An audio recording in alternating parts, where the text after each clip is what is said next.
Olá, boa tarde a todos. Gostaria inicialmente de agradecer a presença de todo mundo que está acompanhando o nosso evento, que acaba de começar.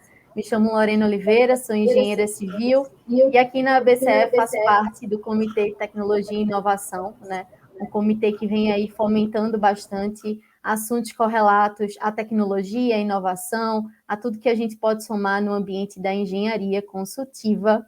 E hoje a gente vai falar um pouquinho das experiências BIM em obras de infraestrutura no Brasil.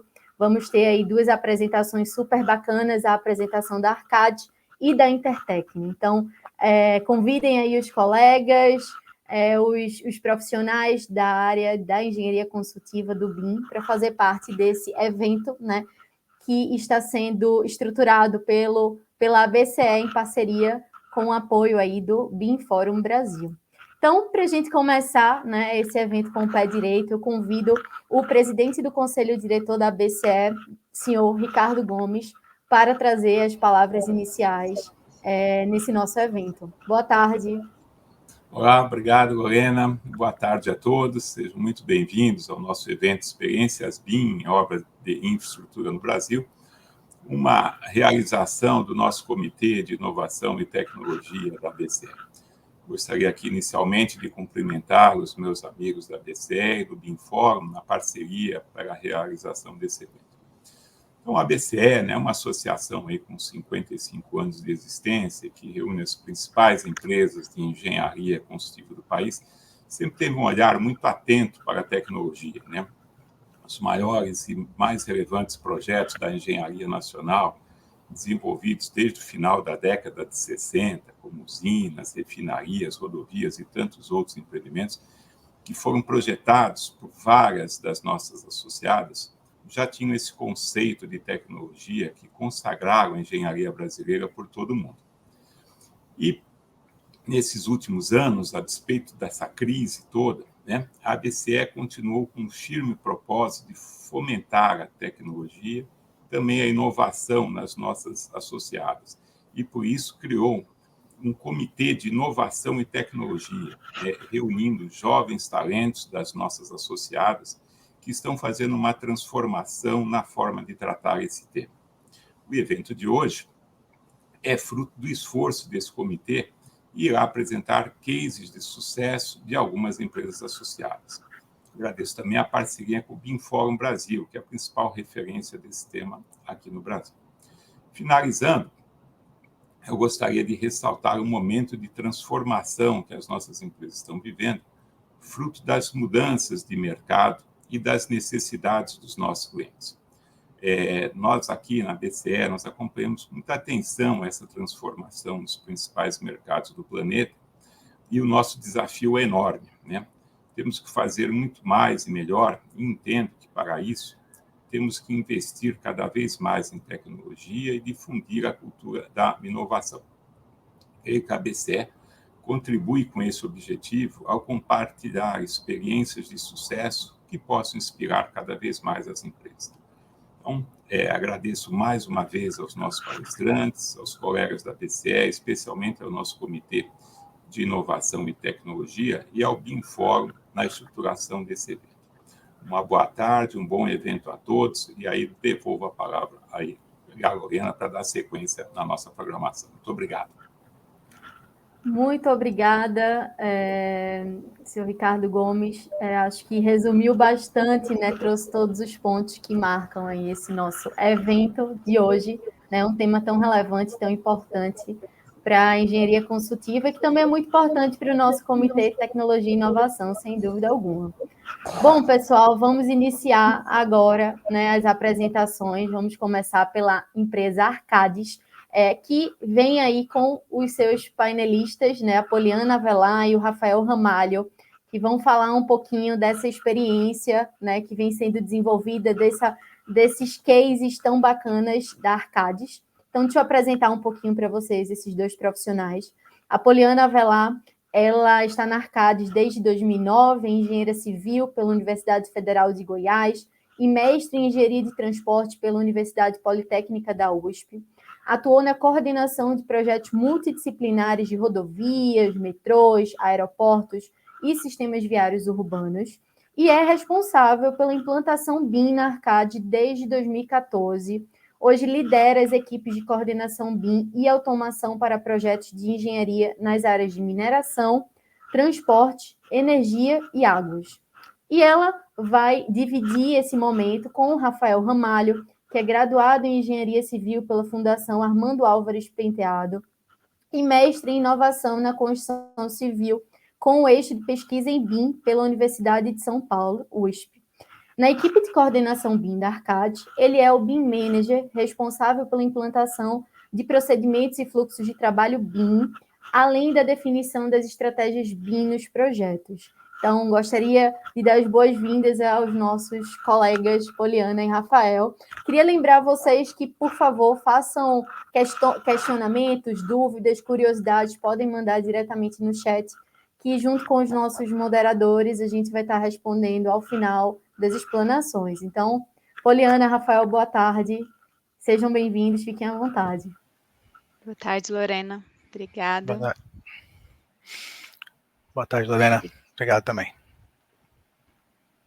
Bom, primeiro eu queria dar boa tarde a todo mundo que está ouvindo a gente aí. E queria agradecer, né, em nome da Arcades, o convite aí da BCE e do BIM Fórum para participar dessa rodada de discussão, né, e trazer aqui alguns exemplos que a gente tem de projetos, né. Acho que Rafa pode ir. Primeiro uma agenda aí, só para situar um pouquinho da apresentação. A gente trouxe uma apresentação para sintetizar um pouquinho o caminho percorrido pela Arcades aí nos temas de BIM, né, principalmente para infraestrutura. Então, a gente vai apresentar o histórico de projetos, né, de infraestrutura que a gente desenvolveu em BIM, né, desde os primeiros baby steps aí, né, as primeiras tentativas da implementação até os dias atuais, né, como que a gente hoje opera e trabalha nos projetos em BIM.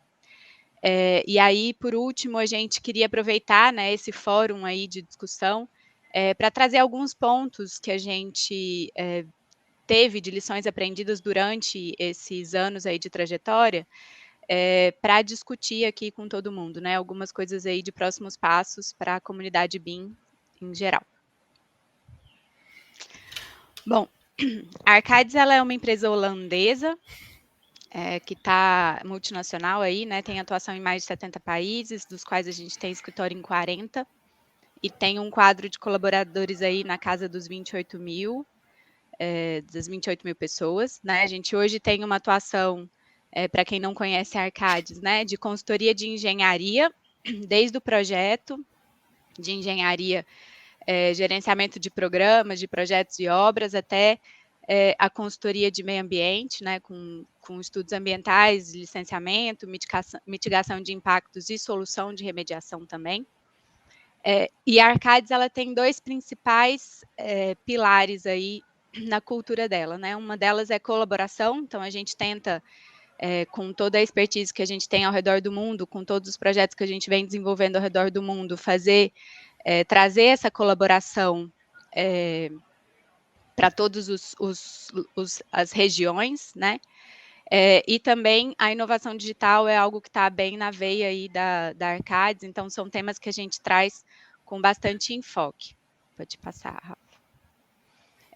Uma dos meios que a gente tem, né, para atingir essa colaboração são as comunidades globais de prática que a gente tem aqui na empresa, e uma delas é a comunidade global de BIM, tá? A gente tem representantes aí de diversas regiões, hoje eu estou como representante do Brasil nessa comunidade global de BIM, e a gente tem algumas reuniões periódicas para compartilhar experiências, definir procedimentos, lições aprendidas, né, na tentativa de alavancar e padronizar um pouquinho o conhecimento ao redor dos escritórios, né? Então, a gente tem 4 frentes principais aí de atuação nessa comunidade, que é capacitação dos profissionais, com os treinamentos necessários para isso, né?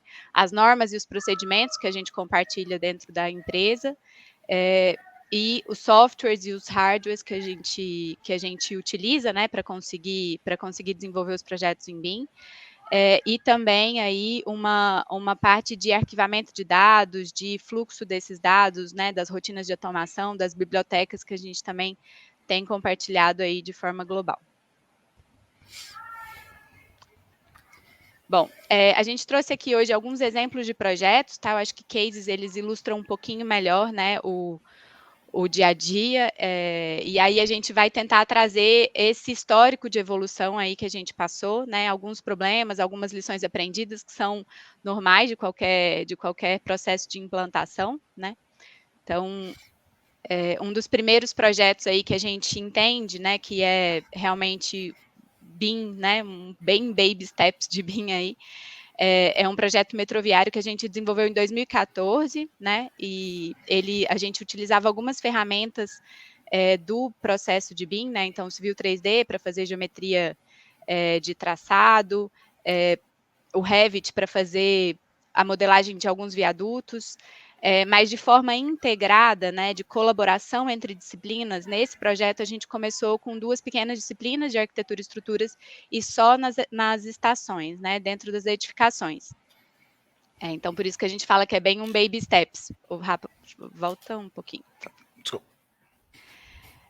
O BIM 360, que é a ferramenta hoje que a gente adota na Arcades para a gestão documental, né? Hoje aqui na Arcades Brasil a gente adota a plataforma da Autodesk para desenvolvimento dos projetos, e o BIM 360 nesse exemplo primeiro, inicialzinho aí, foi a ferramenta que a gente usou, mas para apenas trâmite e arquivamento de documentos, né? Nesse projeto a gente começou a iniciativa de modelar, então o cliente ele não tinha acesso aos modelos, né? Então o BIM 360 ainda estava sendo usado apenas para trâmite de documento 2D.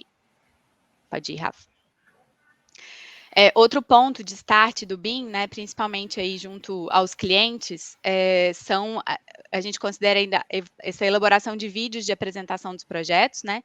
Então, a gente utiliza aí algumas ferramentas como o InfraWorks, principalmente, né, vinculadas ao Civil 3D ou ao Revit, né, para tentar trazer uma facilidade de visualização das soluções, né? Principalmente em fases conceituais, por mais que a gente não tenha dados agregados, né, nesses modelos iniciais aí, a gente traz um ganho, né, para as fases de decisão, né, nos projetos conceituais ou nos trade-offs, né, porque muitas vezes os responsáveis por essa tomada de decisão, eles não são pessoas técnicas de projeto que vão conseguir ler com muita facilidade uma prancha em 2D, né? Então, o tridimensional, ele agrega muito esse valor de visualização, de melhor visualização de solução. Bom, à medida que os projetos vão avançando, né, no nosso histórico e no nosso cronológico de projetos, a gente começa a incluir mais disciplinas, né? Então, a gente traz disciplinas de forma colaborativa, né? Então, arquitetura, instalações prediais, estruturas, e nesse exemplo a gente acabou modelando as estruturas dos viadutos, todas no Revit, né? Mas teve uma integração com o Civil 3D, né, e todas as disciplinas que foram modeladas no Civil 3D, terraplenagem, geometria, as próprias utilidades, redes de utilidades existentes, a gente conseguiu modelar todos esses elementos e conseguiu, através do Navisworks, já começar a incluir clash detection, né, detecção de interferências de forma mais formal, né, com emissão de relatórios e tudo. E aí começam a aparecer algumas ferramentas, como o Dynamo, né, para a gente conseguir fazer geometrias diferentes, né, não muito convencionais. Então, a gente começa aí a pôr um pezinho nas automações, né, porque a gente precisa usar alguns artifícios para conseguir chegar nos objetivos que a gente queria de modelagem, tá? Nesse próximo projeto, já é um projeto executivo, né, então a gente já começa a avançar mais outro passinho. E esse projeto especificamente, ele era uma única disciplina, né? A gente só tinha estruturas basicamente aí de concreto para modelar, tinha alguma coisa de Civil 3D na questão da terraplenagem, mas no Revit mesmo a gente tinha basicamente estruturas, e aí foi uma grande lição aprendida que a gente teve nesse projeto, porque a gente começou fazendo um único modelo, né? O nosso mapa de modelos era sempre definido pelas disciplinas, e aí quando a gente viu o que se tornou, né, a gente teve muito problema e retrabalho aí, porque o software travava, porque a gente não conseguia rodar bem esses modelos, tinha muita gente trabalhando num único modelo, então foi uma das nossas grandes lições aprendidas, E hoje, dos pontos iniciais de todo o projeto BIM, a gente estabelece esse mapa de modelos visando facilitar essa rotina diária, né? Um ponto desafiador desse projeto aí foi a modelagem de armaduras que a gente fez no Revit, né? E aí a gente entra com uma outra ferramenta que é o SoftStick, para poder permitir a elaboração de documentos 2D de detalhamento dessa armadura, né? De forma automatizada a partir do modelo. Porque a norma brasileira pede uma especificidade de apresentação de 2D que o Revit não faz. Então, mais um artifício que a gente tinha que usar aí para poder conseguir entregar o produto final, né? E aí, mais uma vez, o Dynamo também ajudando na geometria não convencional, né? Essas correias todas eram inclinadas, então a gente teve bastante dificuldade inicial de modelar isso só no Revit, que a gente teve que resolver junto com o Dynamo, e mostrando que cada vez mais a automação, né, e rotinas de programação, elas têm que fazer parte desse dia a dia aí de elaboração de projetos em BIM. Bom, continuando nessa evolução de projetos, da maneira como a gente trata os projetos de infraestrutura na Arcades, o que a gente mostra para vocês agora é um trecho, uma parte de uma obra de arte que a gente tem feito, que a gente fez aqui na Arcades, que serve como exemplo daquilo que a gente tem feito. Avançando nisso que a Poliana comentou com vocês, a gente tem trabalhado muito mais hoje com o Revit na parte de, não só da modelagem de formas, mas da modelagem de armaduras e da emissão desses documentos a partir do modelo de forma muito mais integrada, né? O SoftStick tem se tornado a ferramenta, uma ferramenta muito usual dentro daquilo que a gente precisa para os nossos projetos, quase que um padrão dentro da Arcades, porque ele permite que a gente faça essas emissões da maneira mais usual dentro do padrão nacional possível, daquilo que se espera de projetos aqui no Brasil. E junto a tudo isso, a gente, usando ainda a questão da programação com o Dynamo, a gente passou a utilizar o Bride Creator, que é uma solução criada dentro da Arcades, é um plugin interno desenvolvido dentro da Arcades, tanto com a equipe nossa, com parceria com a equipe global da Arcades, para fazer com que modelos de obra de arte especial possam ser feitos de maneira mais rápida, de maneira mais otimizada, usando o próprio alinhamento que vem do Civil 3D como referência para fazer a modelagem desses elementos, né, a criação desses elementos dentro do projeto. Um segundo exemplo que a gente tem aqui, avançando um pouco dentro de toda essa construção, né, da implementação do BIM ao longo dos últimos anos aqui na Arcades, é esse outro viaduto que a gente está mostrando agora para vocês. Ele também é um viaduto que foi utilizado na sua totalidade o Revit para fazer a modelagem, e nesse caso específico a gente já começou a fazer uma extração 100% das pranchas a partir do modelo. Nesse viaduto que eu mostro para vocês, além dessa questão da aprimoramento da utilização do SoftStick, do aprimoramento da utilização do Revit como uma ferramenta de modelagem, uma ferramenta de projeto propriamente dita, e o uso do SoftStick paralelo associado ao Dynamo, a gente começou a utilizar de uma maneira muito mais otimizada a integração com o Civil 3D, fazendo com que não só o modelo da obra de arte especial, né, do viaduto em si, pudesse ser cada vez mais dentro de um fluxo BIM cada vez melhor, mas também a topografia fazer parte desse processo de uma maneira mais otimizada. Isso acarretou numa modelagem e um mapeamento desse terreno, do geológico e geotécnico em 3D. A gente fez esse mapeamento através do Geotechnical Model, que é uma aplicação para o Civil 3D, feito esse mapeamento dentro do Civil 3D, a gente construiu esse modelo dentro da plataforma e levou depois para fazer uma modelagem dentro do Revit e ter essa integração junto com a disciplina de estruturas.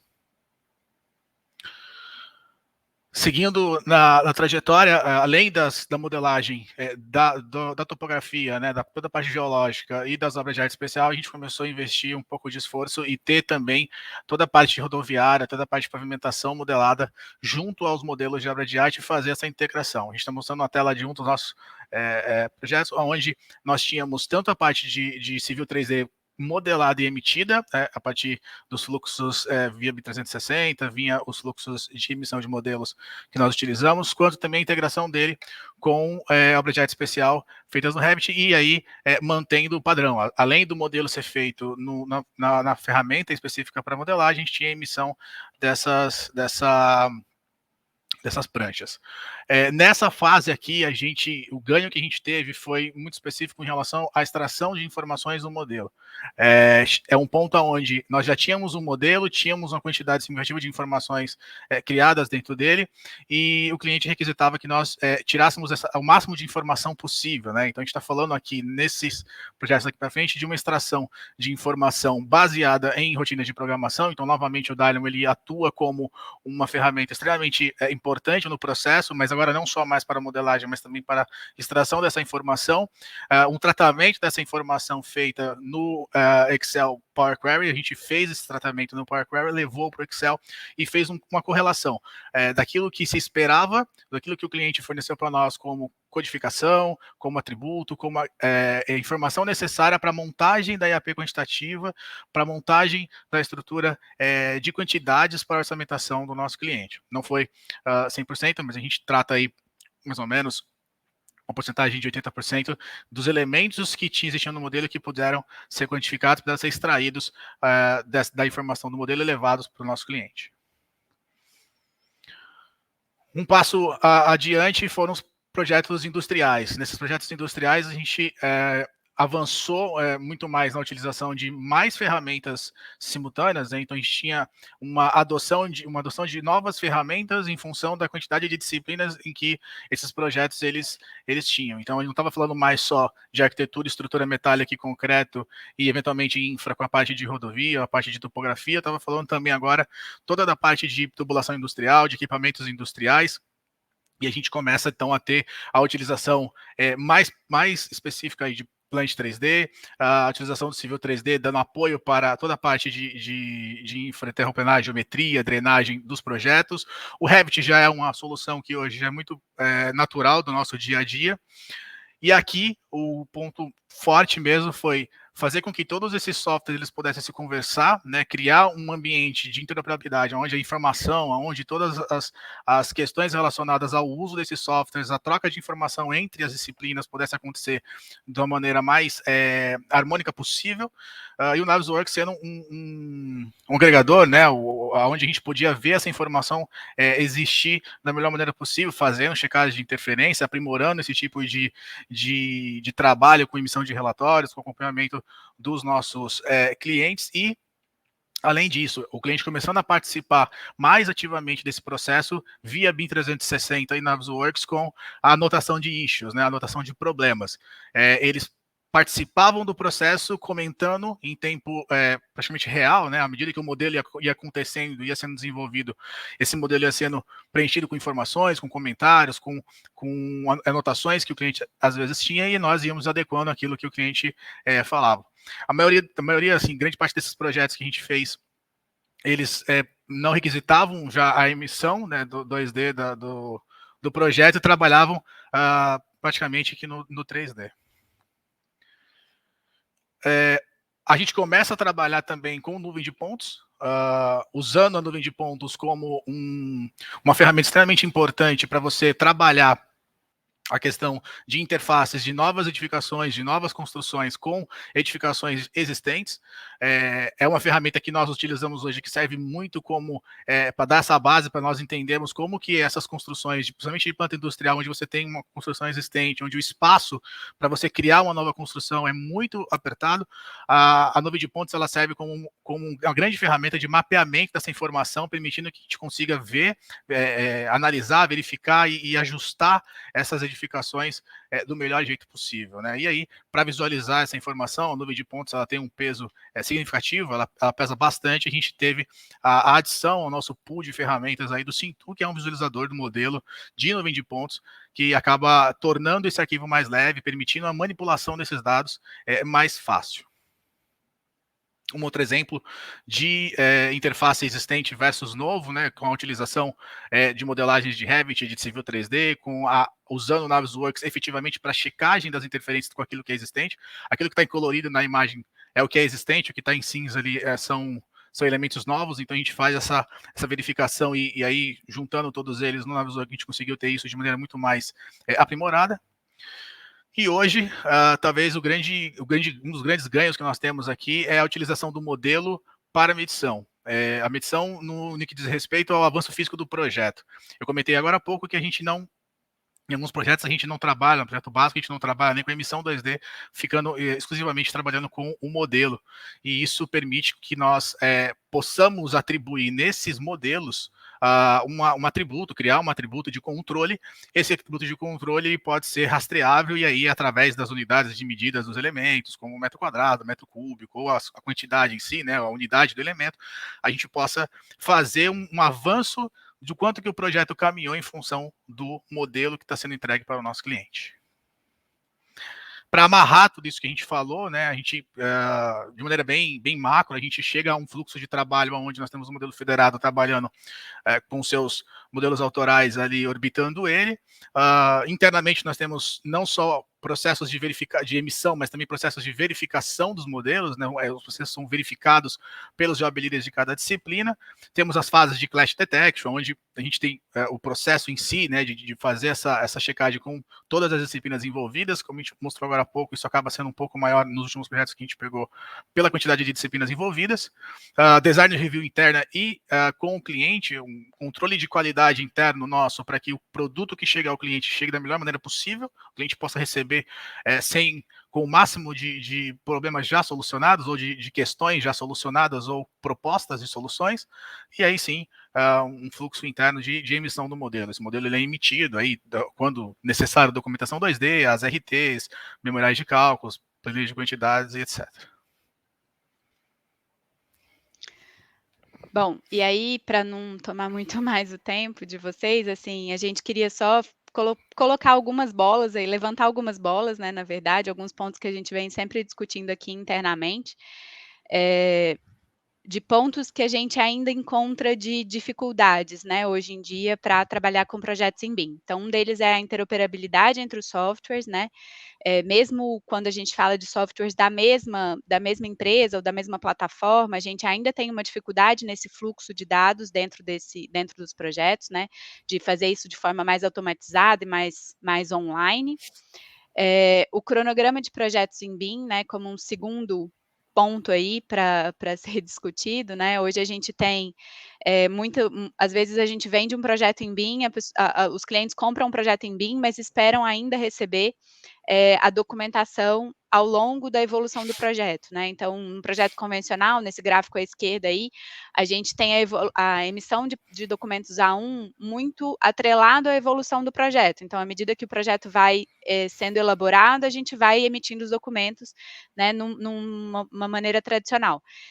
Com projetos em BIM, a gente já tem um esforço muito grande de desenvolvimento e de trabalho dentro do modelo, né, idealmente, né, de discussão de soluções, de resolução de interferências entre disciplinas, e aí sim eu vou ter um acúmulo de emissão de documentos papel, né, de documentos 2D, mas ao final desse processo, né, e isso ainda não está muito claro, né, então a gente ainda tem algumas dificuldades aí que a gente encontra ao longo do caminho. Outro ponto que também é importante é a questão do nível de detalhamento de projetos em BIM, né, a gente...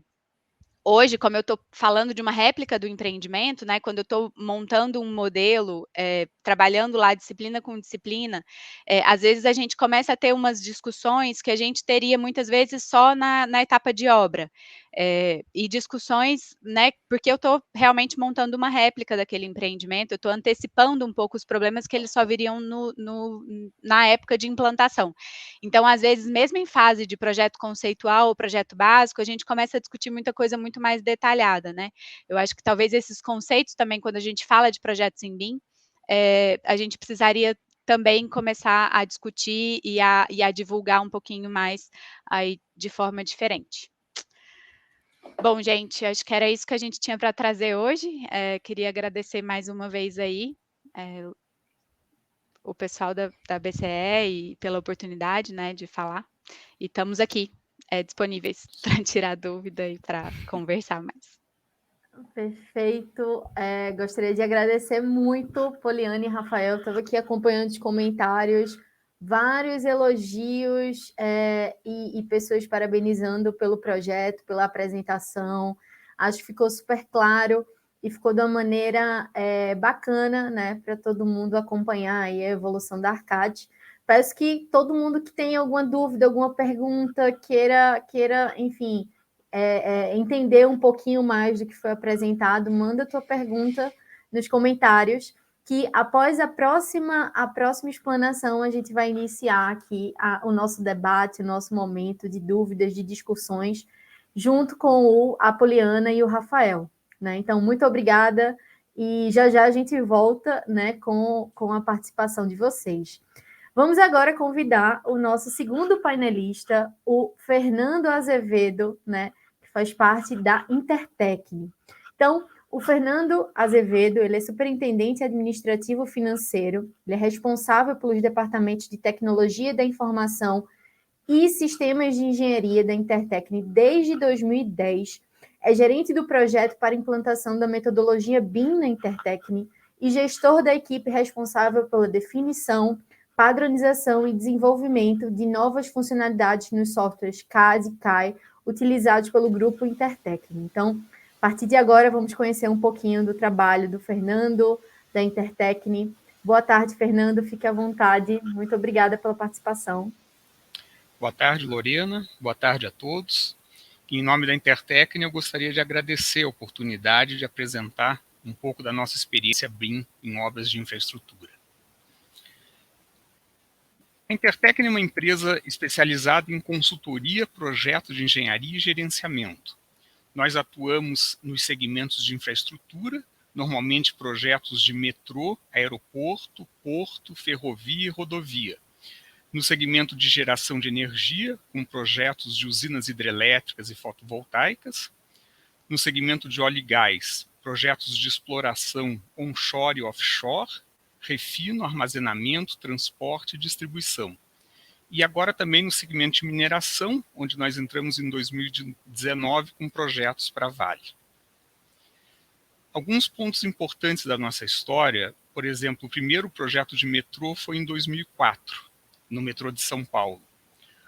Participamos do projeto da hidrelétrica de Belo Monte, a partir de 2011. Em 2012, tivemos o primeiro projeto de aeroporto, que foi Viracopos, e a partir de 2019, entramos nesse segmento de mineração. Estamos atualmente em 5 escritórios e somos aproximadamente 700 profissionais participando das atividades. No segmento de água e energia, exemplos importantes, então, são a hidrelétrica de Belo Monte, onde nós somos líderes do projeto civil. Esse projeto, ao final, gerou 408 mil arquivos técnicos e administrativos gerados pela Intertecne e pelos parceiros e consorciados. Em 2016, participamos da hidrelétrica de Laúca, em Angola. Esse é um projeto importante porque foi o primeiro projeto no qual utilizamos o modelo 3D no canteiro de obra. O modelo era disponibilizado em dispositivos móveis, celulares e tablets para as equipes da Intertecne, do cliente e também para os subcontratados do cliente. Iniciamos em 2016 atividades de projetos fotovoltaicos e esse segmento está utilizando fortemente a metodologia BIM, principalmente devido à exigência de clientes como Andrade Gutierrez. No segmento de óleo e gás, realizamos projetos na Bacia de Campos, em plataformas de petróleo, em Camaçari, gasoduto, e no Campo de Azulão, uma unidade de tratamento de gás natural. Na parte de infraestrutura, além de projetos de metrô e aeroportos, atuamos também em projetos de rodovias, ferrovias e portos. Como atuamos em diversos segmentos, nós utilizamos muitas plataformas de software CAD e CAI. As 6 primeiras que estão nesse slide são plataformas grandes, com diversos produtos, mas além delas, nós precisamos utilizar também alguns softwares específicos. O fato de utilizarmos muitas plataformas de software CAD e CAI resultou numa dificuldade adicional no processo de implantação BIM, principalmente porque o intercâmbio de dados precisa ser muito eficiente. Quando iniciamos a utilização de BIM, a primeira definição importante foi como gostaríamos de trabalhar. Entendemos que existem 2 formas. Utilização de modelo federado, Nesse caso, o modelo composto por modelos distintos e ligados logicamente, em que suas fontes de dados não perdem a identidade ou integridade pelo fato de estarem ligadas, e uma mudança feita em um dos modelos não cria automaticamente mudança nos demais componentes do modelo federado. A outra opção seria a utilização de modelo compartilhado. Nesse modelo, uma mudança em uma área de projeto é compartilhada imediatamente, porque todos estão trabalhando no mesmo modelo 3D. Essa forma de trabalho facilita muito a verificação de interferências durante o desenvolvimento do projeto. A partir de 2012, nós realmente começamos a desenvolver projetos com metodologia BIM. Então, dentro do metrô de São Paulo, nós já participamos de 7 linhas, no metrô do Rio de Janeiro, 1 linha, e no metrô de Buenos Aires, 1 linha. E diversos projetos de aeroportos, iniciando por Viracopos, em 2012, e seguindo com projetos como Galeão, Aeroporto de Fortaleza, Porto Alegre, Cuiabá, Recife e João Pessoa.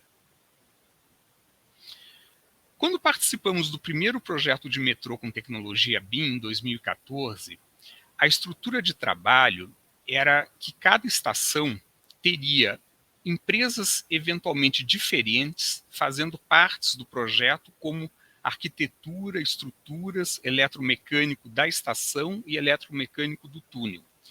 E essas empresas estavam também liberadas para trabalhar em softwares CAD diferentes. Toda a comunicação para que houvesse um modelo 3D integrado seria realizada através do protocolo aberto IFC. Nós verificamos nesse projeto que a transferência de dados através do protocolo IFC era realmente eficiente se os softwares CAD fossem previamente homologados pela entidade Building Smart. Mesmo assim, identificamos algumas limitações. Nesse formato de trabalho, então, cada empresa contratada tinha o trabalho de desenvolver a sua parte do projeto, entregar o seu modelo e obter o modelo das outras contratadas, para que pudesse também internamente integrar e ver as diferenças e as dificuldades. Essa solução federada, evidentemente, era melhor do que trabalhar em 2D, mas ainda gerava algum atraso na solução das interferências. Eram necessárias reuniões de prioridades em cada parte do projeto. Com isso, o projeto viu a necessidade de definir uma matriz de interferência. Quando uma interferência era identificada, a primeira opção de solução era através da matriz de interferências, que determinava a prioridade. Mas nem sempre era possível solucionar somente com a matriz de interferências. Nesse caso, se não fosse possível solucionar utilizando essa matriz, o problema era analisado em reuniões de design review. Essas reuniões, então, elas aconteciam, as partes do projeto que eram liberadas passavam para o projeto executivo ou para a obra, e partes não liberadas voltavam para revisões e novamente iniciavam um ciclo de integração, análise e definição de solução. Quais foram as grandes dificuldades nesse primeiro projeto? O ambiente de integração não era um CDE, um Common Data Environment.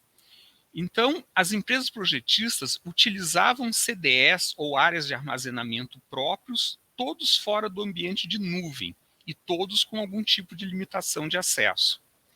Identificamos também a falta de um BEP, de um BIM Execution Plan, completo e detalhado, porque era necessário controlar o excesso de dados compartilhados.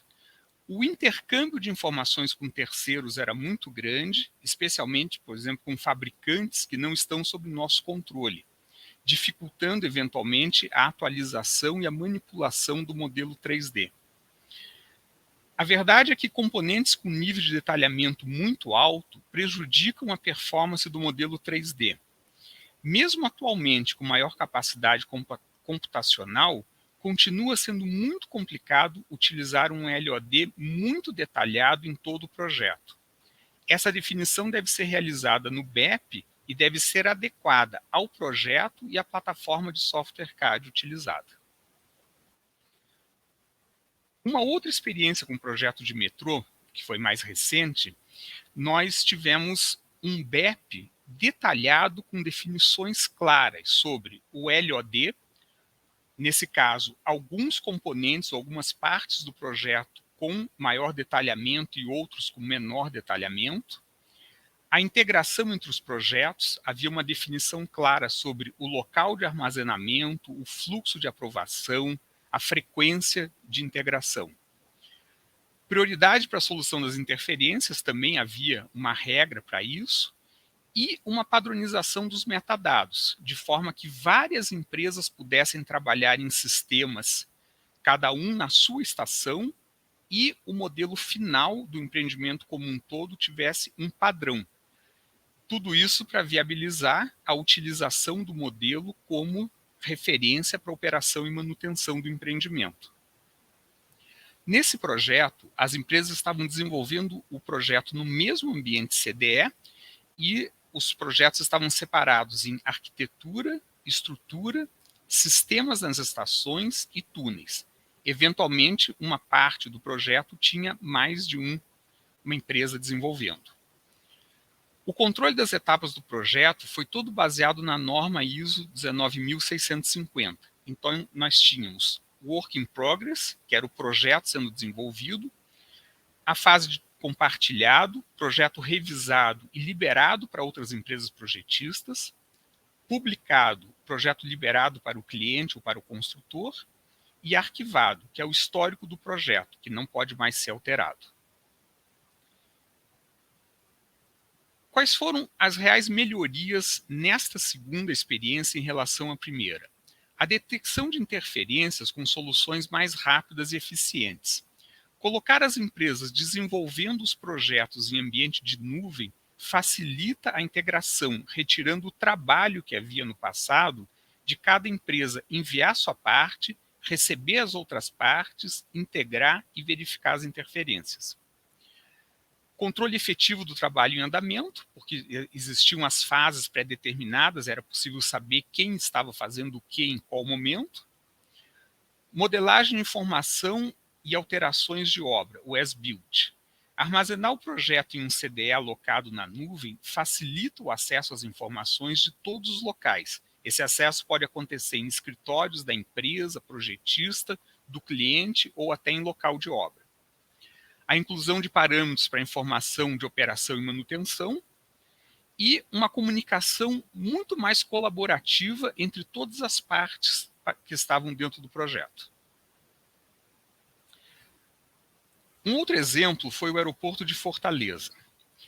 Nesse projeto foi praticamente todo desenvolvido pela Intertecne. O cliente utilizou de forma muito eficiente o modelo 3D na extração de quantitativos, na detecção e solução de interferências. Também utilizou o modelo 3D no planejamento da obra, com o cronograma associado ao modelo 3D. E agora, o cliente está utilizando na manutenção e operação do aeroporto. O modelo 3D está associado ao software de gestão de ativos Arquibus.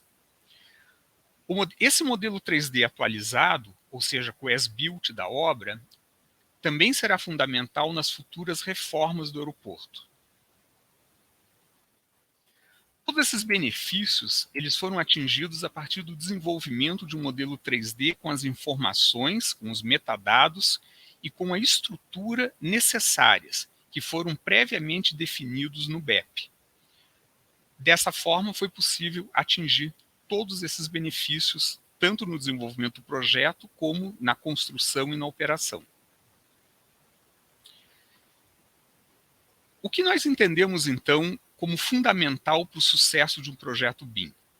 Em primeiro lugar, um BEP, um BIM Execution Plan, que defina o intercâmbio de dados, mas essa definição, eventualmente, deveria até ser controlada por uma norma ou por um padrão comum de mercado, para facilitar o intercâmbio de informações.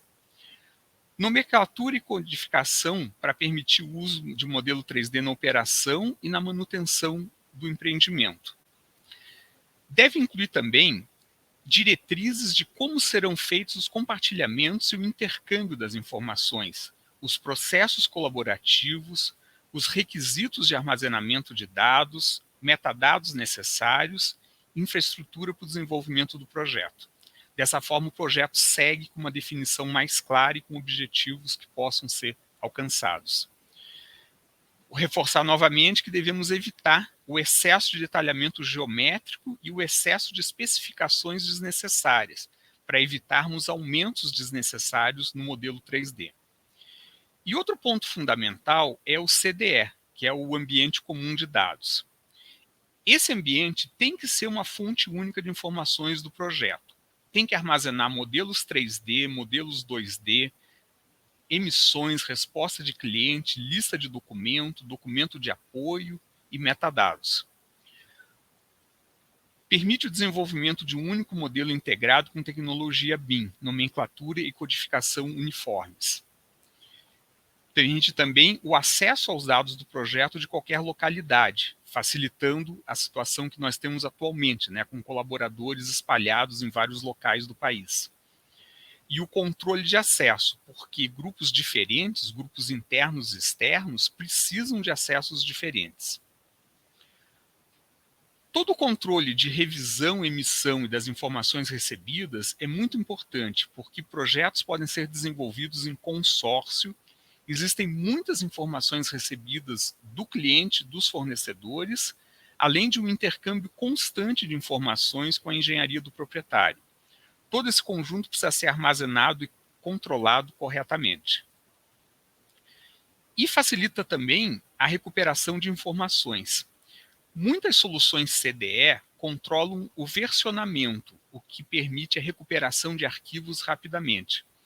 Quem já está há mais tempo aí no ambiente de engenharia lembra que, antigamente, sempre que a gente precisava voltar uma versão antiga ou alguma coisa anterior do projeto, era necessário recorrer à área de TI para que fosse feito um restore de um backup de dados de servidores. O CDE proporciona um trabalho de forma muito mais colaborativa e uma rastreabilidade muito eficiente sobre toda a documentação do projeto. Entendemos que atualmente as empresas projetistas ou os consórcios projetistas, eles normalmente podem definir um CDE para uso e para facilitar o desenvolvimento do projeto. Mas normalmente as empresas clientes possuem seus próprios sistemas de gestão. Aí temos alguns exemplos, como Construtivo, Citadon, ConstruManager, Autodoc ou GreenDocs. É muito improvável que empresas grandes queiram deixar os seus ambientes de gestão. E muitos clientes, além disso, possuem exigências no formato dos comentários, o que também restringe um pouco a opção por um CDE.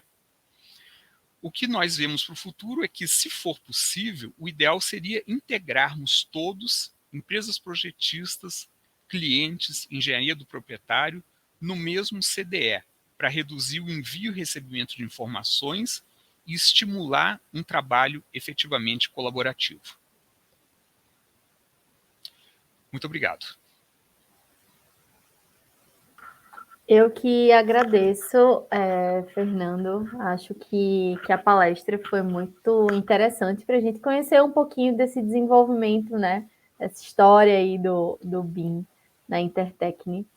E agora, né, pessoal, vamos começar o nosso momento com os nossos moderadores. Vamos ter aqui conosco o Henrique de Aragão, que é o presidente da FEPAC e vice-presidente da ABCE. E também contaremos com a super participação do professor Eduardo Toledo, que é o conselheiro interino do BIM Fórum Brasil, e vão analisar, trazer alguns insights a partir das duas apresentações que a gente acabou de ver.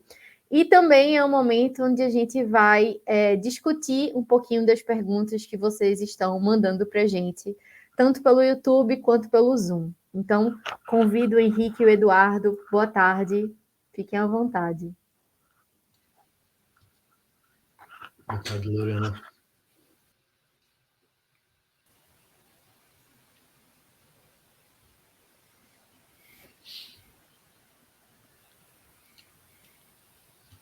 Acho que seu microfone está fechado, Henrique.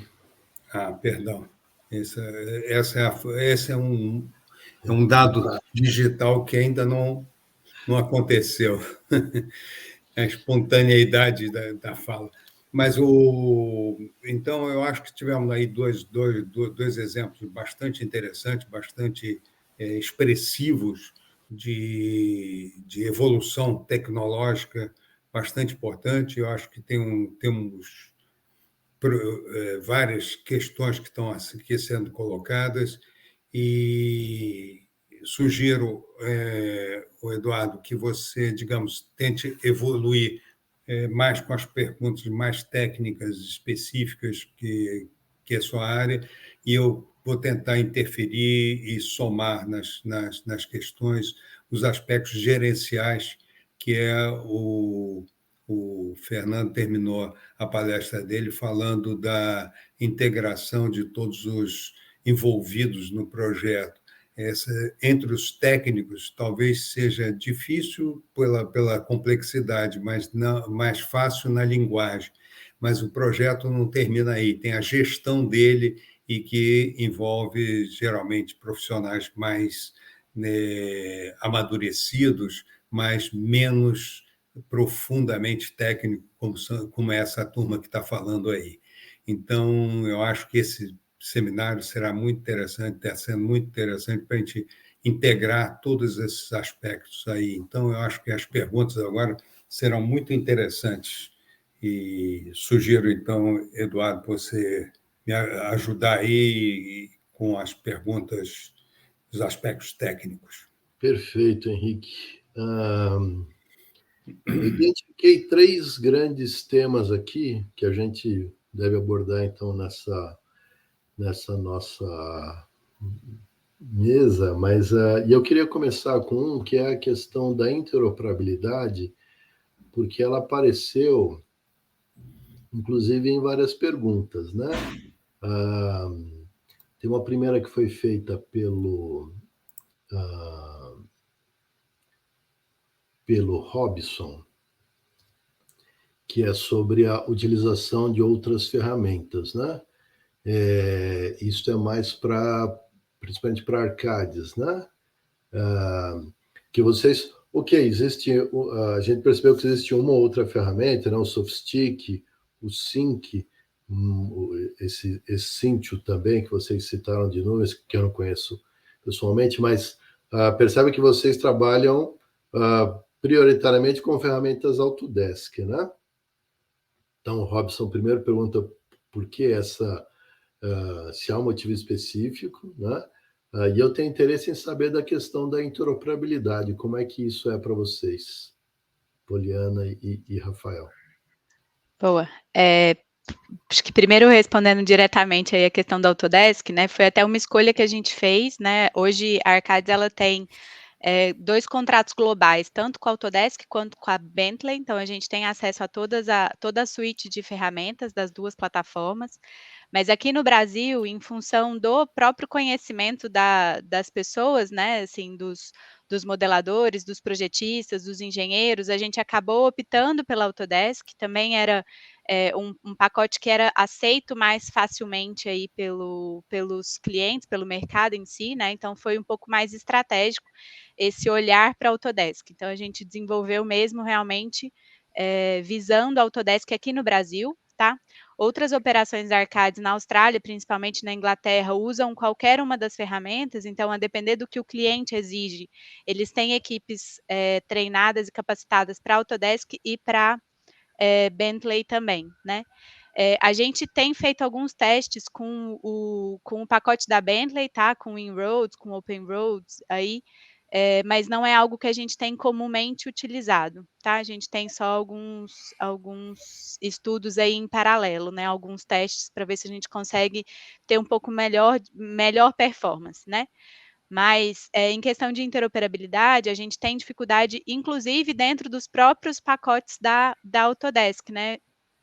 Acho que o Rafa pode até falar um pouquinho mais, a gente bate muita cabeça dentro dos próprios softwares da Autodesk para integrar, né? Civil 3D e Revit. A gente já teve um avanço da Autodesk, né, na junção de modelos dentro dessas duas ferramentas, mas hoje o Plant 3D é um dos desafiadores aí que a gente está enfrentando. Então, Sim. a gente... Pode ir, Rafa. A gente trabalha basicamente com 2 fluxos quando a gente tem essas diferenças de ferramentas. Um fluxo de visualização do modelo, de referência do modelo dentro de uma ferramenta ou de outra, e um fluxo que vai ser usado para a troca de informação dentro do Navisworks. Então, o Navisworks acaba sendo o software de agregação desses modelos, até mesmo a criação do federado e visualização de todas as informações possíveis, e um fluxo que é complementar a este fluxo, que trabalha com a visualização dentro do modelo, por exemplo, de estruturas para visualizar eventuais equipamentos mecânicos feitos no plant, por exemplo.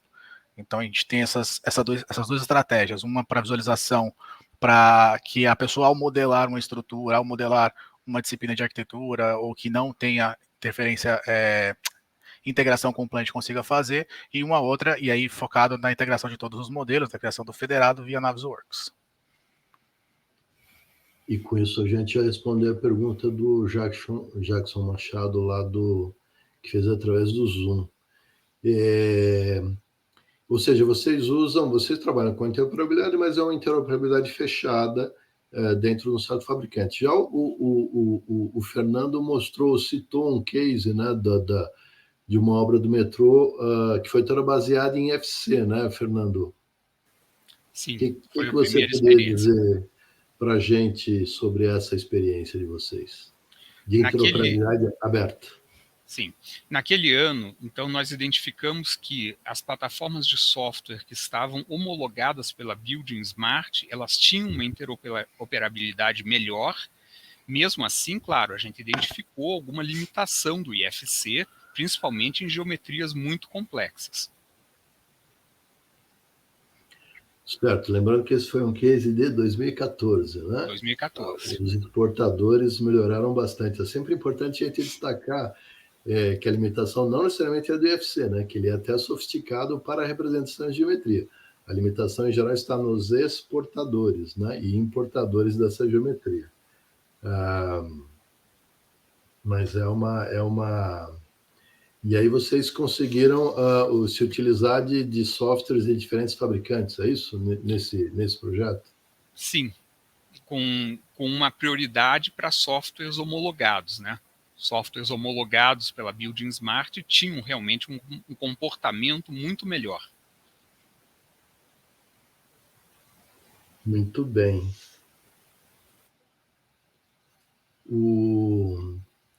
Outro tema que foi bastante citado, que é extremamente importante, é a questão do BEP, né? Do Beam Execution Plan. Eu sempre digo, né, que os meus alunos, aliás, fico feliz de ter a Poliana e o Rafael, que são ex-alunos lá da Poli, né?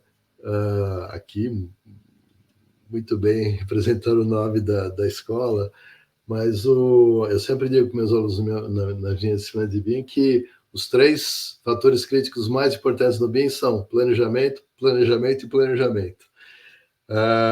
Que se reflete no BEP, né? Ele se materializa no BEP. E tanto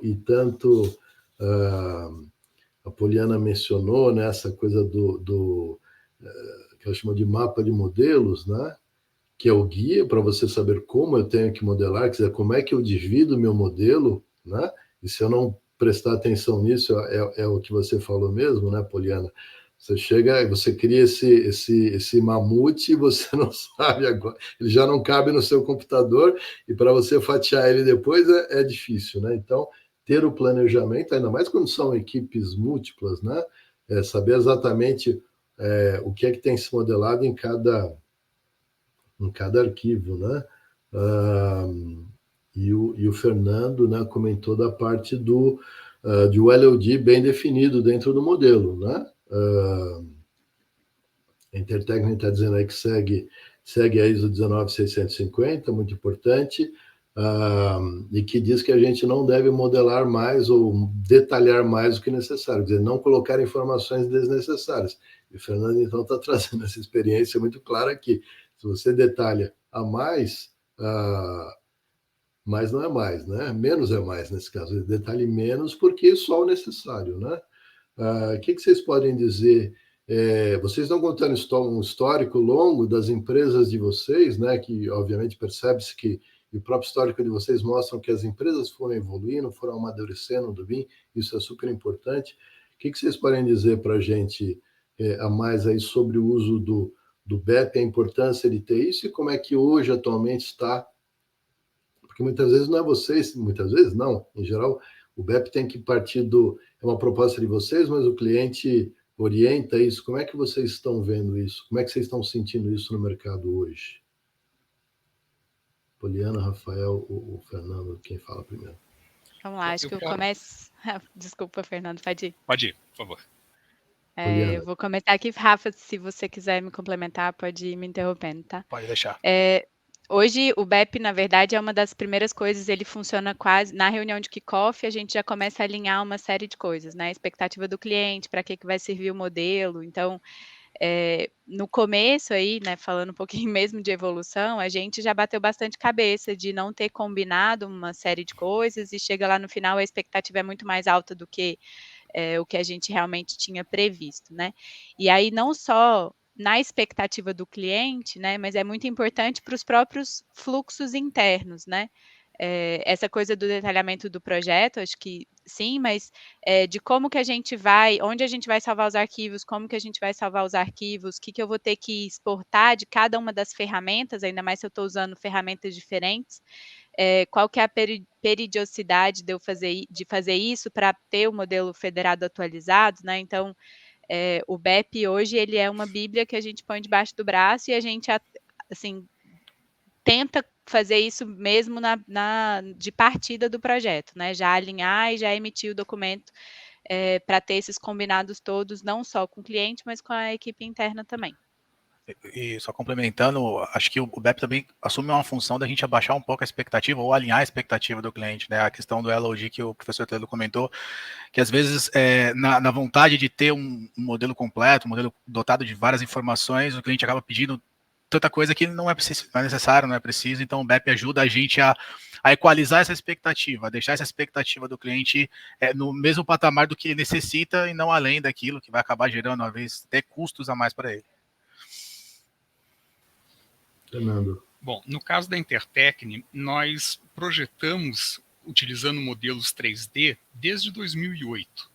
Então, um pouco antes da gente entrar com o BIM e de efetivamente o BEP entrar no dia a dia, nós tivemos experiências difíceis com o recebimento de componentes ou de partes de modelo excessivamente detalhadas, o que dificultava muito a utilização e a sequência do projeto. O BEP depois melhorou tudo isso, porque botou uma regra, uma norma combinada no início do projeto.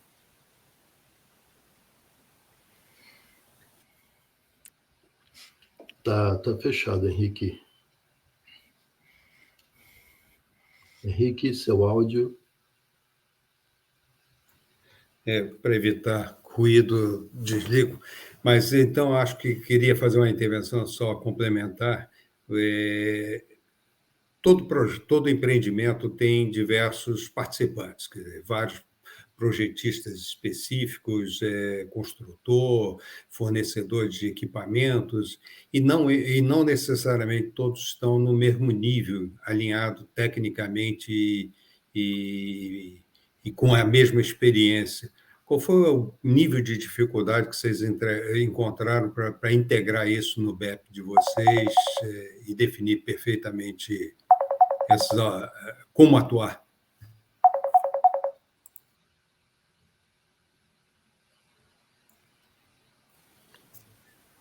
Bom, no caso da Intertecne, um caso real era quando, por exemplo, um fornecedor de um componente grande, no caso de uma hidrelétrica, por exemplo, uma turbina ou algo assim, ele já tinha o projeto dele feito numa plataforma dele. E era, obviamente, um projeto muito detalhado. E ele entendia que ele podia nos mandar esse componente e a gente integrar esse componente no projeto. Mas o nível de detalhamento e o tamanho eram de tal forma grandes que a gente não conseguia usar dentro do modelo que nós estávamos desenvolvendo.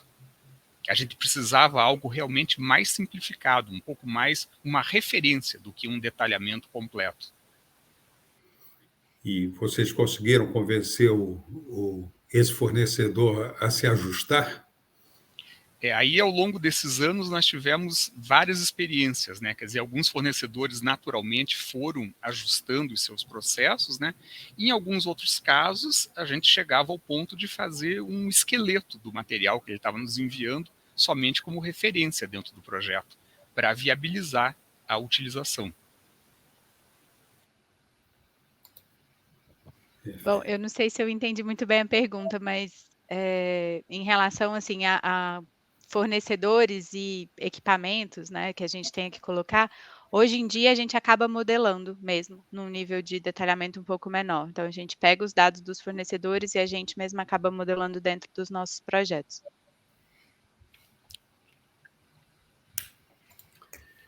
Perfeito.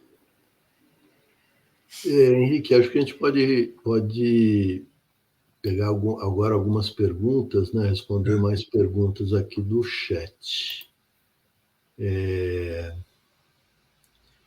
Vamos ver aqui. Um pouco dentro dessa linha, acho que a Stefânia colocou, né? Para o Fernando, né? Essa é uma pergunta que vem do Zoom. Como trabalharam com um modelo não federado, sem perder a liberdade de escolha de softwares diferentes entre as diversas disciplinas? Limitaram a escolha do software e versão? Essa é uma pergunta interessante, porque realmente no modelo compartilhado, todos têm que trabalhar compartilhando o tempo inteiro. E quando a gente tenta utilizar plataformas diferentes nesse ambiente, realmente fica mais difícil. Essa forma de trabalho ela é mais adequada se a plataforma de softwares do projeto for do mesmo fabricante. E mesmo assim, nem sempre é 100% garantido, né? Complementando aí e respondendo, né, assim, como eu falei, a gente trabalha com esses dois fluxos fechados, né, um ambiente fechado de interoperabilidade dentro da mesma fabricante, e a utilização do Navisworks, no caso, como esse software onde a gente vai agregar os modelos e trabalhar confederado junto a um controle, um rastreamento das issues, dos comentários do cliente, facilita um pouco a gente ter esse trabalho e essa forma de organização. Trabalhar aberto, eu acredito que daria mais trabalho mesmo. Ainda nessa linha que a gente estava falando do LOD, esses detalhamentos, né? Tem a pergunta do Eduardo Lovisi, aqui no chat mesmo, né? Sobre a modelagem e o detalhamento de armaduras, qual é o impacto no desempenho dos modelos? Que muitas vezes a gente não modela a armadura, né? Ou seja, tudo é porque, na verdade, os softwares de estruturas eles já são 3D muito antes do BIM, né? Então, eles nascem lá dentro dos softwares e o software gera essa documentação 2D, isso vai para a obra, isso não, às vezes não integra, ou eu diria que, na maioria das vezes, isso acaba não sendo integrado no modelo geral, porque não... A armadura está lá dentro do concreto, ela não vai interferir, e o quantitativo já sai direto desses softwares. Então, mas às vezes nós tomamos a decisão de modelar a armadura e integrar isso no modelo. Como é que fica isso? Os modelos, eles de fato, eles requerem eles necessitam aí de um hardware pesado, né? Quando você tem essa modelagem, quando o modelo ele é muito grande, e falando de obras de infra, geralmente são com bastante detalhe, com bastante elemento, eles acabam requisitando bastante de um hardware pesado, de um hardware mais parrudo para poder aguentar toda a manipulação. Isso também passa muito pela estratégia também, né? Às vezes o cliente quer e a gente tenta mostrar para ele os benefícios ou não de se ter aquilo dentro da modelagem. Nem sempre é um ganho de engenharia, né? Nem sempre é um ganho, como o professor falou, de você ter isso no modelo 100%. Então, respondendo a pergunta, pesa, né? A capacidade de hardware ela é requisitada um pouco maior, a gente trabalha com máquinas mais fortes e mais parrudas para esse tipo de projeto, ao mesmo tempo que quando a gente se depara com uma situação como essa, a gente tem um trabalho também de entender se essa é a real necessidade do cliente, e compreender se isso de fato vai trazer ganho.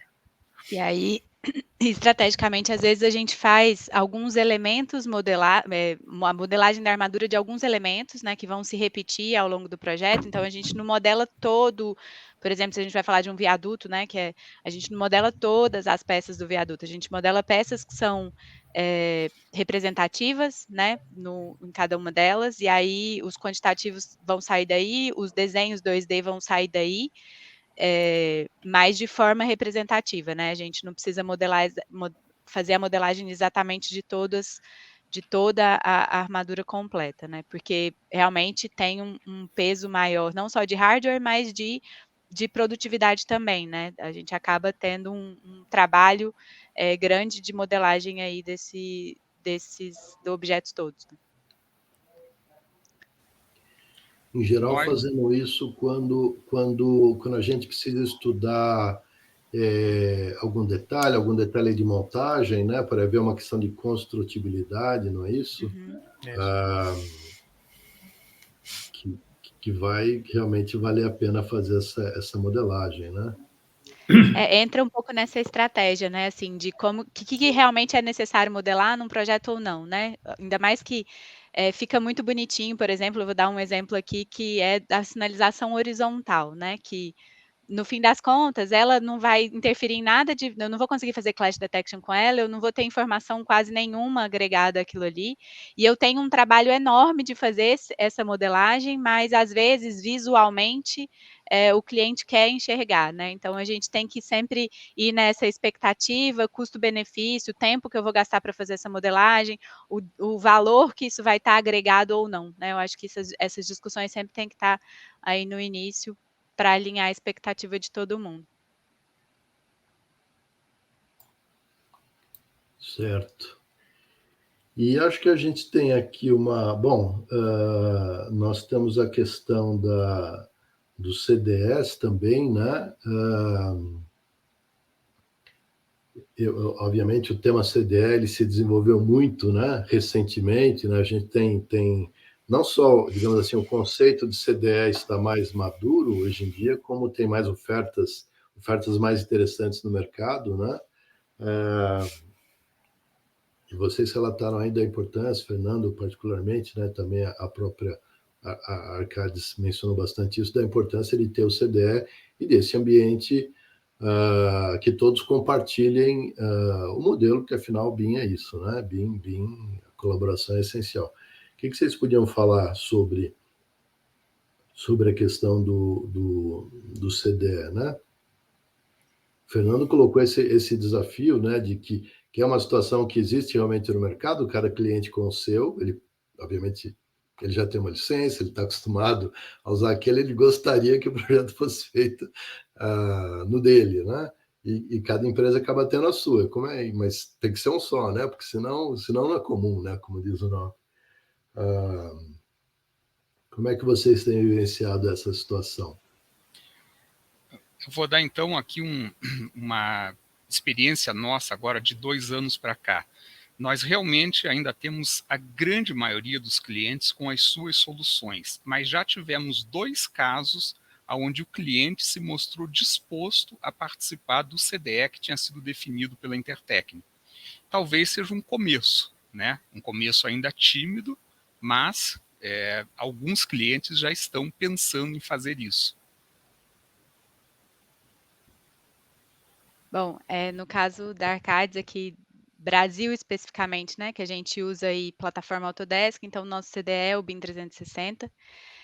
Da mesma forma, às vezes a gente encontra né, o cliente quer usar o gerenciador de documentos dele, né, e que não necessariamente a gente consegue ter todos os ganhos aí, falando em plataforma Autodesk, né, da rastreabilidade de dados que a gente tem dentro do BIM 360. Então, hoje a gente consegue visualizar os modelos de uma forma muito fácil, e isso acaba o cliente acaba gostando disso, né? Então, ultimamente a gente já tem tido mais adeptos aí para utilizar o BIM 360 junto com a gente, fazer os comentários todos junto com a gente, inclusive no próprio modelo, né? A gente tem alguns fluxos também definidos aí de como que esses comentários eles ficam registrados, eles são passados para as diferentes equipes técnicas, as equipes respondem, né, tem um jeito de responder, colocar a imagem da solução adotada para responder os comentários do cliente que foram levantados aí em design reviews, por exemplo, e da mesma forma internamente, né, então os fluxos ficam dentro do BIM 360, como a gente usa Autodesk e a gente adotou a plataforma da Autodesk, eles ficam de forma mais fáceis, automatizadas e rastreáveis, né. Então a gente tenta ir nas negociações ir sempre para o BIM 360. Quando o cliente tem o próprio gerenciador de documentos, a gente acaba usando internamente o BIM 360 para a gente não perder essa rastreabilidade interna nossa, e aí a gente tem esse jump aí, né, do fluxo, acaba se perdendo um pouquinho, esse processo. Poliana, você destacou muito essa questão do registro, né, dessas coisas. Existe um padrão chamado BCF, né, vocês devem conhecer bem, BIM Collaboration Format, que é um padrão neutro, da BIM Smart também, aberto, que algumas plataformas CDS suportam, nem todas, mas que talvez fosse uma grande solução para você ter um pouco de interoperabilidade nesse aspecto, né? Então, não importa muito bem qual é o software que você usa dentro, que ele seja compatível, e boa parte já é. Vocês têm experiência com o BCF? Têm usado isso nos projetos? Não, a gente não tem usado o BCF atualmente. A gente tentou usar, mas até dentro do nosso CDE atualmente, ele também ele tem uma parte que foi descontinuada.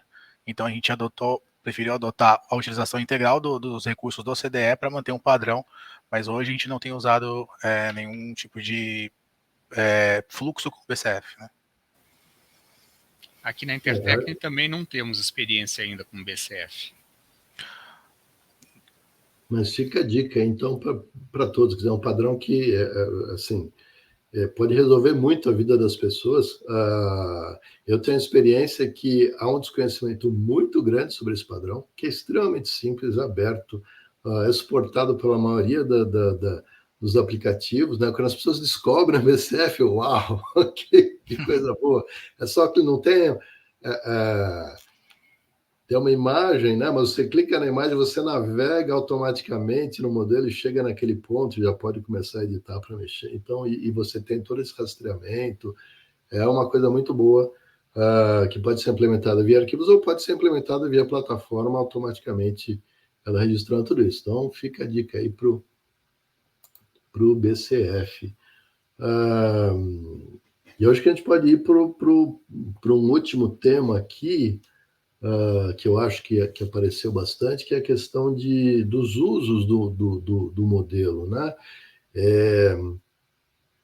São duas empresas que trabalham pesadamente com infraestrutura, né? Não sei se vocês também atuam com edificações, mas os cases aqui foram de infraestrutura, o que eu acho muito bacana, o BIM avançando forte na parte da infraestrutura, e a gente nota que os usos, muitas vezes os usos são semelhantes, mas eles têm as peculiaridades de infraestrutura, né? Em edificações a gente avançou muito, já resolveu muita coisa, existe uma experiência acumulada no mercado, nos padrões, nas ferramentas, para edificações, mas para a estrutura, para a infraestrutura, primeiro que a infraestrutura uma barragem, uma hidrelétrica, é um bicho completamente diferente de uma estrada, de um viaduto. Então, a gente fala em infraestrutura genericamente, mas a gente sabe que são coisas muito diferentes. E nem sempre os softwares dão um suporte adequado, e também o próprio IFC, né? Eu queria que vocês falassem um pouquinho dessa questão dos usos, né? A Poliana e o Rafael falaram, que eu notei aqui nos cases, né? Uso para gerar documentação, a extração de quantitativos, o Clash, para fazer medição do avanço físico, né? E essa questão do mapeamento geológico, geotécnico, né?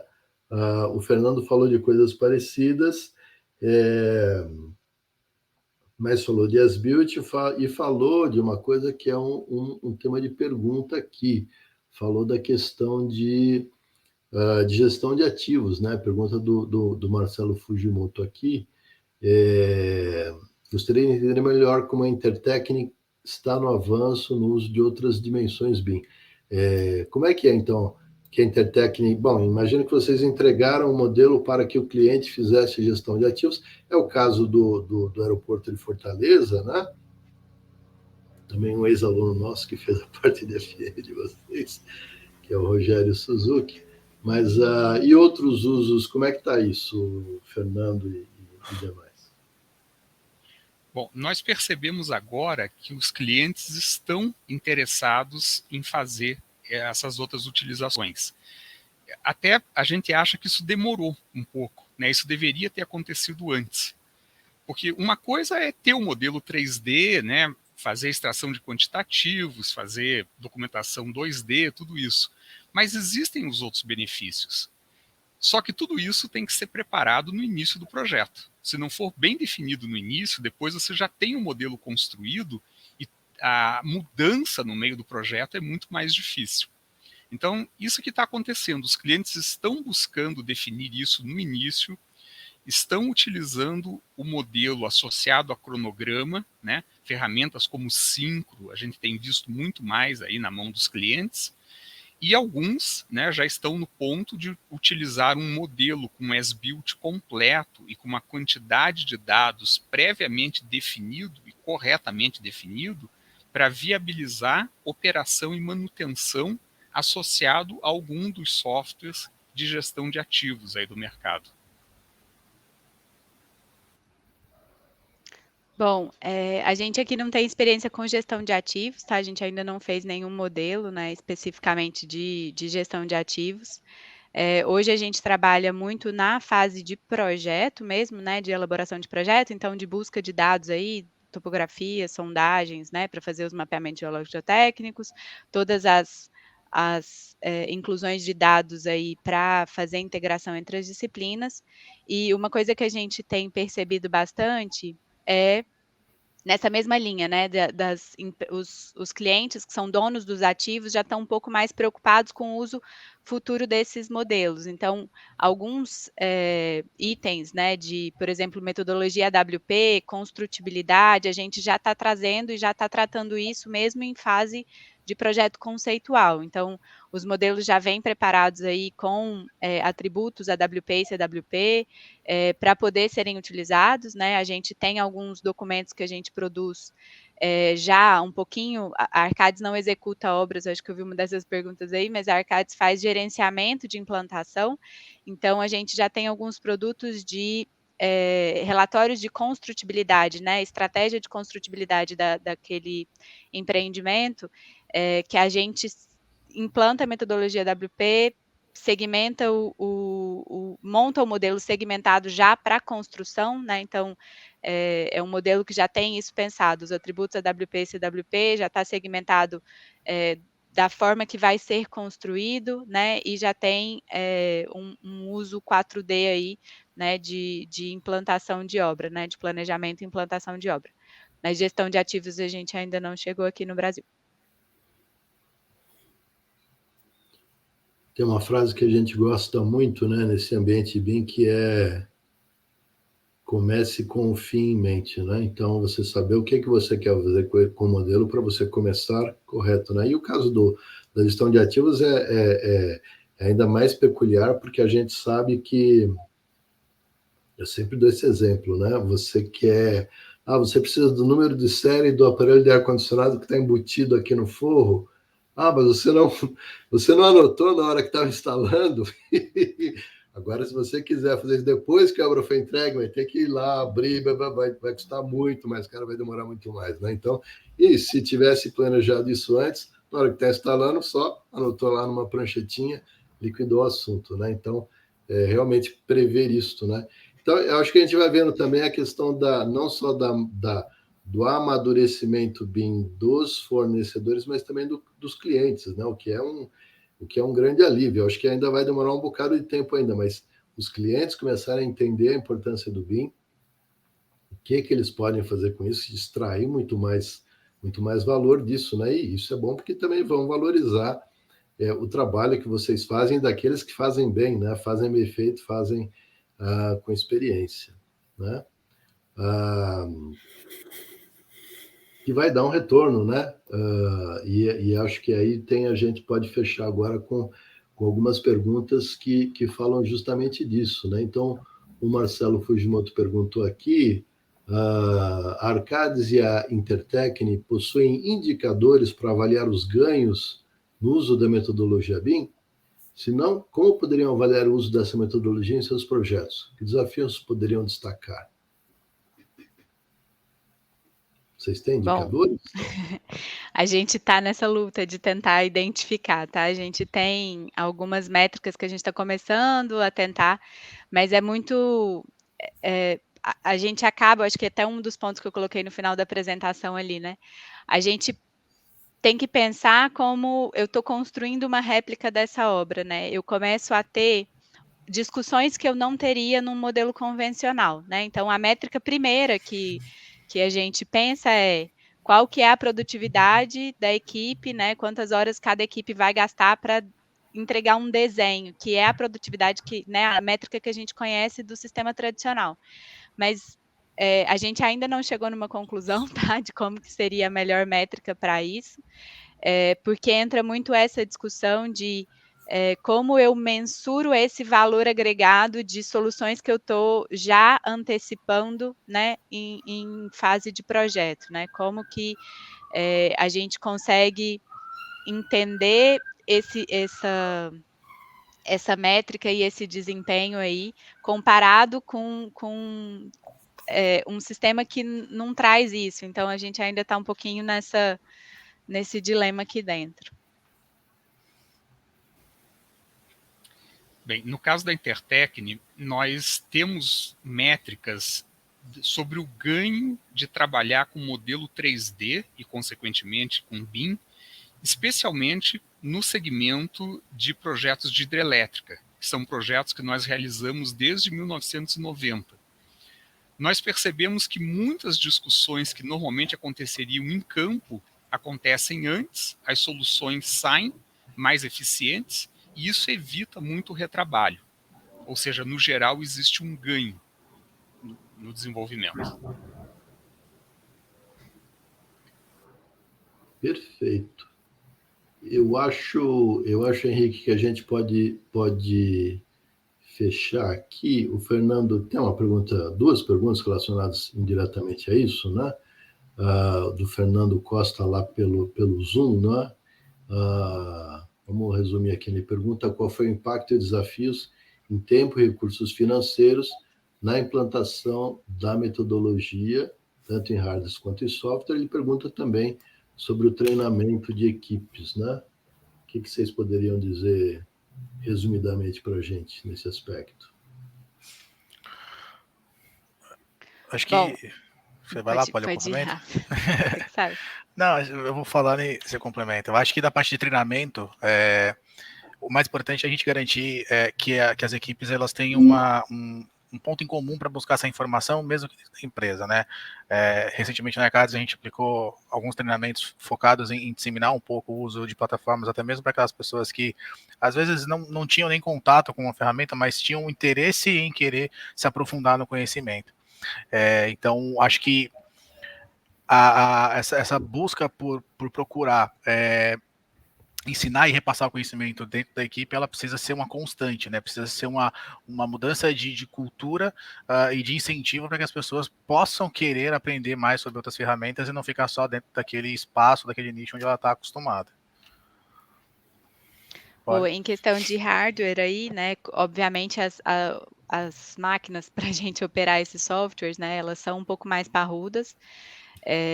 Então a gente tem um gasto maior, né? Hoje em dia a gente tem quem realmente trabalha com os modelos, né? Quem é modelador tem um nível de máquina, quem vai só visualizar os modelos tem outro nível de máquina. A gente tentou distribuir isso um pouquinho, né? Porque realmente é um recurso que acaba ficando oneroso, né? E na software a gente na Arcades, como a gente tem esse contrato global, isso facilita um pouco, a gente paga as licenças, né, e aí é um caso específico da Arcades, empresas menores eu acho que talvez precisa ter uma estratégia um pouquinho diferente, mas a gente paga hoje nossas licenças por usuário, por dia de uso, então a gente compartilha as licenças com outros escritórios, isso facilita um pouquinho mais, né? A gente consegue ter até algum suporte da Autodesk, da Bentley, né, de treinamentos específicos, então isso também facilita um pouco, né, pelo tamanho da empresa, mas aí foi uma questão mais específica. Bem, no caso da Intertecne, o treinamento a gente entende que é fundamental. Quando nós implantamos BIM, no primeiro momento, nós pegamos equipes que eram totalmente capacitadas em ferramentas de projeto e passamos equipes inteiras por treinamentos porque estávamos mudando a forma de trabalhar com a mesma ferramenta. E só assim foi possível fazer os projetos entrarem com a tecnologia BIM. E referente a hardware e software, isso nesse momento é um desafio, porque realmente a questão de compatibilizar gastos desse lado com quanto os projetos têm de rentabilidade não está sendo uma coisa fácil, especialmente nesses últimos anos. Assim como a Arcades, nós também temos padrões de máquinas diferentes para quem é modelador 3D contínuo e para quem faz outras tarefas ou de apoio ou complementares. Muito bem, ótimo, gente. Vamos chamar a Lorena para a gente ir encerrando? Olá, pessoal, boa tarde novamente. Queria agradecer aí o belo painel, né? Estava aqui acompanhando as perguntas, os comentários, as dúvidas. De fato, acho que o evento de hoje foi de muito aprendizado a todo mundo que está assistindo. Tivemos um público muito bacana, né? Que esteve aí nos acompanhando. O pessoal da Arcades, o pessoal da Intertecne, né? Deixaram aí os contatos, né? Ao longo da apresentação. Lembrando que esse nosso evento está sendo transmitido pelo YouTube, então quem quiser assistir depois, quem quiser compartilhar com um colega do trabalho, não tem problema, é só ir lá no YouTube da BCE e compartilhar esse evento com todos, tá? Então, inicialmente, gostaria de agradecer, né, mais uma vez a participação da Poliana, do Rafael, do Fernando, a disponibilidade, né, de compartilhar um pouquinho da experiência de vocês, que é tão rica, né? E antes de a gente passar a palavra para o Henrique de Aragão, eu queria agradecer muito ao professor Eduardo Toledo, ao BIM Fórum Brasil, por todo esse apoio. E eu não sei, professor, se todo mundo que está aqui nos acompanhando conhece um pouco do BIM Fórum. Então, se você pudesse falar um pouquinho dessa iniciativa, dos próximos eventos, como é que a gente pode ir acompanhando, acho que seria muito bacana.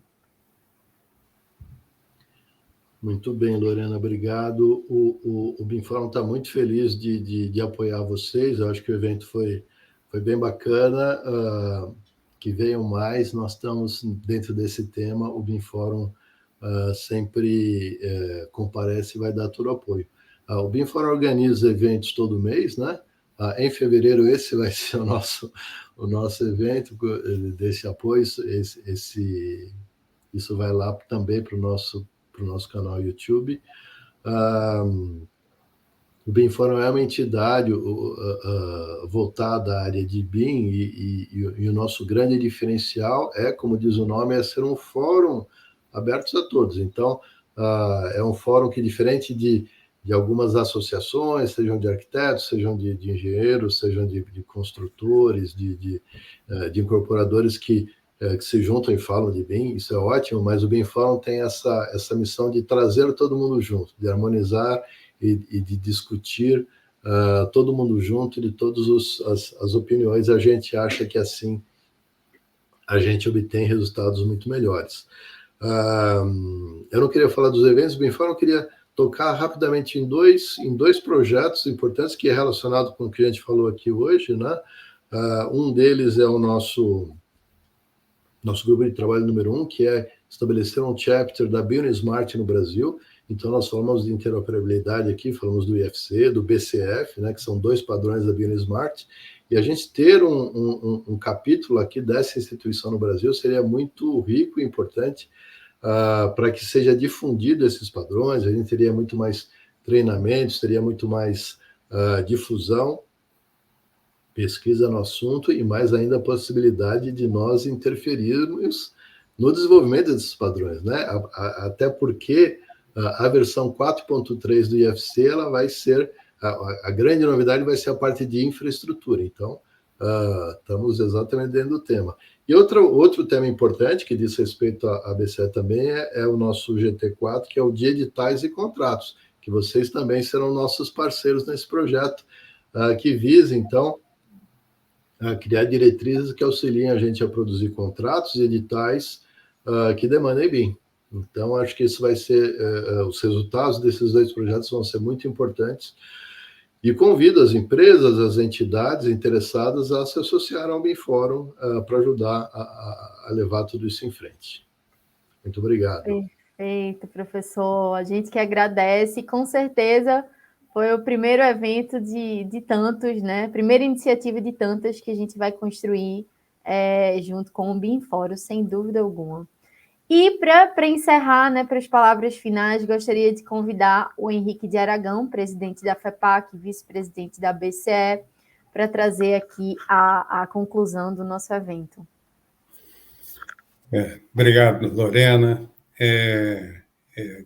Antes de mais nada, quero dizer que é com profunda satisfação que a BCE e a FEPAC, para quem não conhece, é a Federação Pan-Americana de Consultores de Consultoria, que está fazendo 50 anos, e então é com grande satisfação que a BCE vê este Comitê de Inovação e Tecnologia dar tantos frutos e ser tão bem conduzida, uma equipe jovem, futuros líderes na área de consultoria, então está sendo uma experiência muito boa. E esse seminário que nós fizemos aqui foi particularmente interessante para demonstrar que tem dificuldades, tem muito trabalho, tem muito esforço para implantar toda essa inovação, mas que é absolutamente viável e produtivo e importante para a consultoria. Sabemos que a engenharia, particularmente, é uma atividade de criação tecnológica, sempre tem um entusiasmo pela novidade, mas, ao mesmo tempo, recentemente, num congresso da FIDIC, que é a FEPAC representa na América Latina, a FIDIC é a Federação Internacional, se demonstrasse, dentro de um registro em pesquisas feitas, que a atividade da construção é uma das atividades menos informatizada que tem no mundo. A comparação com os setores industriais e demais é uma barbaridade. Então, nós sabemos que estamos num momento bastante crítico da consultoria, que tem todos os desafios clássicos de valorização da profissão, importância da atuação, transformar a qualidade na contratação de serviços de engenharia como um elemento essencial, não necessário, mas essencial na seleção das empresas de consultoria. Então, esse tipo de seminário demonstra o poder, a importância e a capacidade da consultoria em promover mudanças substanciais na qualidade e, consequentemente, no valor obtido. Esse que é um detalhe fundamental, quer dizer, projetos com qualidade e com a profunda tecnologia, como nós vimos e discutimos aqui hoje, eles têm um ganho econômico a longo prazo, porque as pessoas, quer dizer, os setores que contratam serviços pensam muito no curto prazo. Quanto é que é o investimento? Mas o investimento de um patrimônio, de uma infraestrutura, é em tempos muito maiores do que na sua execução. Então, a qualidade vai garantir esse retorno excepcional a longo prazo. Então, é com profunda satisfação que eu vi esse debate num nível tão elevado que nós tivemos aqui. Agradeço a Poliana, ao Rafael, ao Fernando, em particular o Eduardo Toledo, o BIM Fórum Brasil. A BCE se sente muito gratificada quando vê esse tipo de evento acontecer, porque esta é a função de uma associação de classe, é trazer a excelência para todos os seus participantes, e aqui a gente demonstrou que é possível.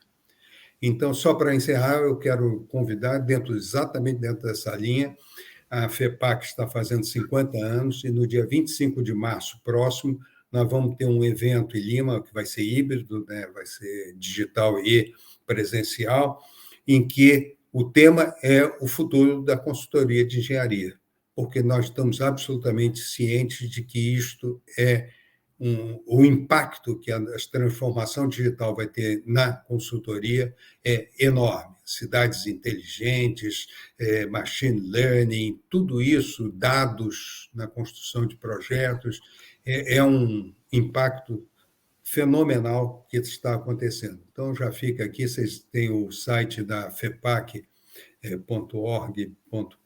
mas isso é fácil, é só procurar FEPAC, vão encontrar na internet o site desse evento, e eu convido todos a participar, se inscrever e participar, é gratuito, e participar desse evento. E, mais uma vez, eu agradeço ao BIM Fórum e felicito por essa brilhante parceria que nós formamos.